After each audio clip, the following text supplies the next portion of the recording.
Bienvenue dans Top Sortie, votre rendez-vous du vendredi. Ce soir, nous allons évoquer des sorties du côté de Sainte-Maxime avec mon invitée Valérie Borona. Bonsoir. Bonsoir. Vous êtes directrice du Carré Sainte-Maxime. Alors, avant d'évoquer la programmation des semaines à venir et des mois à venir même de ce lieu de Sainte-Maxime, je vous propose de parler un peu de cinéma. Puisque sur les grands écrans, en ce moment, se trouve le film On aurait dû aller en Grèce. Film comique avec Gérard Jugnot. L'acteur ainsi que le réalisateur Nicolas Benamou ont été rencontrés par Morgane Ladite-Pesson. Je vous propose d'écouter leur interview et ensuite on parlera de Sainte-Maxime. Écrit par des corps. Écrit par des corps, c'est très important.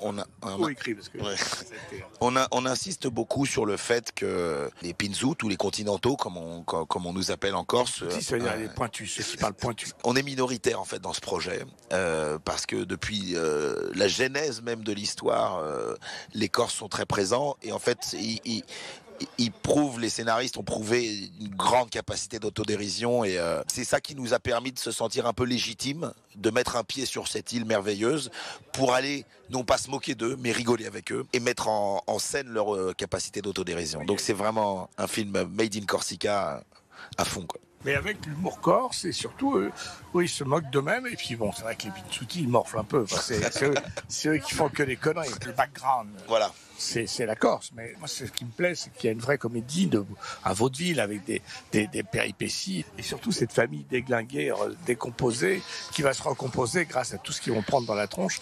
Et peut-être que la folie corse va les remettre dans le droit chemin, quoi. Ça, c'est ça qui me plaît. C'est que évidemment, c'est une vraie comédie pure, mais il y a quand même un petit peu une leçon c'est un peu la vie en mieux, quoi.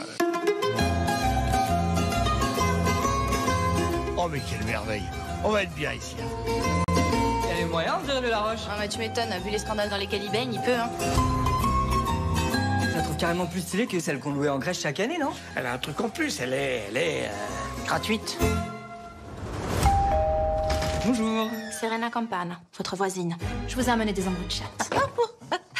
Vous connaissez Monsieur Laroche? C'est un salaud. La pire espèce.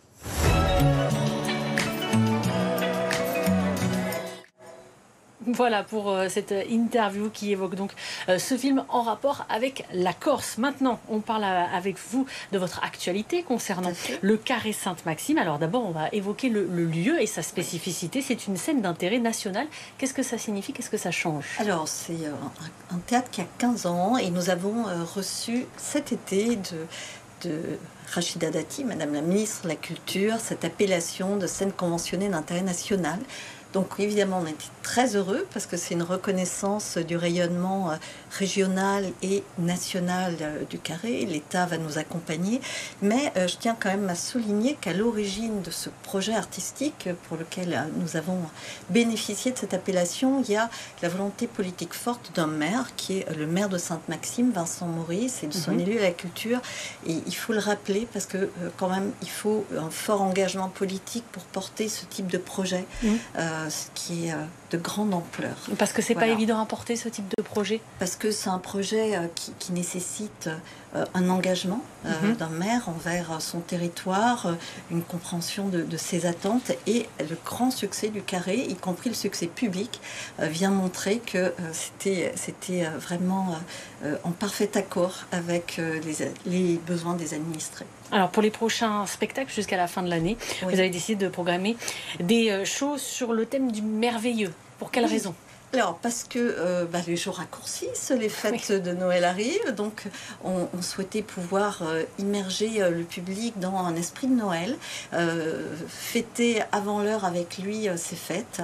Et donc, on a développé un fil conducteur autour du merveilleux, donc avec les prochains spectacles qui nous arrivent et qui tous vont permettre de découvrir des fils liés à l'onirisme, à la magie et au merveilleux. Pouvez-vous nous en dire un petit peu plus sur les 4 spectacles en question? Absolument.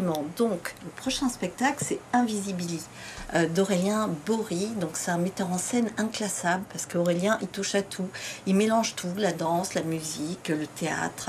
Et avec ce spectacle, Je dirais qu'à l'origine de ce spectacle, il y a une rencontre. Il a eu une rencontre forte avec une fresque à Palerme, où il était en résidence. C'était une fresque murale du XVe siècle. Il a voulu la porter au plateau. Et donc, on a des interprètes qui vont sortir de la toile. Et cette toile va prendre vie et se déployer dans l'espace du théâtre et happer le spectateur. Donc ça, c'est pour Invisibility le 23 novembre. Tout à fait. Donc, on est vraiment dans la magie et le merveilleux. Ensuite, Neige. Neige. Alors, c'est Pauline Bureau.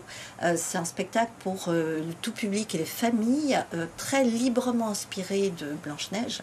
Mais c'est un conte contemporain et Pauline Bureau fait appel à tous les ressorts du merveilleux à travers un kaléidoscope d'images. Ce sont des images filmées, de la vidéo, des effets spéciaux. On a des effets de lévitation, d'apparition, disparition.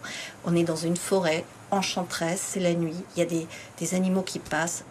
Bref, vous découvrirez, c'est absolument étourdissant. Troisième show, Titisé. Oui, Titisé, alors c'est du cirque. On est sur un spectacle qui était une commande de la ville de Venise à Daniele Finzi Pasca, un très grand ordonnateur de cirque et d'opéra. Et il nous propose une plongée dans une Venise telle que vous n'aurez jamais vue. Donc une Venise fantasmagorique, d'or et de lumière, la Venise du masque et du carnaval, tout ça avec 10 artistes de cirque. Et enfin, le paradoxe de Georges. Oui, alors c'est de la magie. C'est Ian Frisch, c'est un très grand magicien, mentaliste, ex-champion du monde de close-up. Il va s'installer au Carré avec son camion spectacle. Donc c'est un camion dans lequel il a conçu une salle de spectacle sur mesure où le public dans le camion est en très grande proximité avec le magicien. Donc au départ on se dit mais comment il va faire, mais c'est bluffant. Il nous emporte au royaume de l'illusion et vraiment on a l'impression que toutes nos apparences sont définitivement trompeuses. Comment avez-vous choisi ces spectacles? Sur quels critères? Alors la programmation c'est vraiment une recette compliquée. Oui.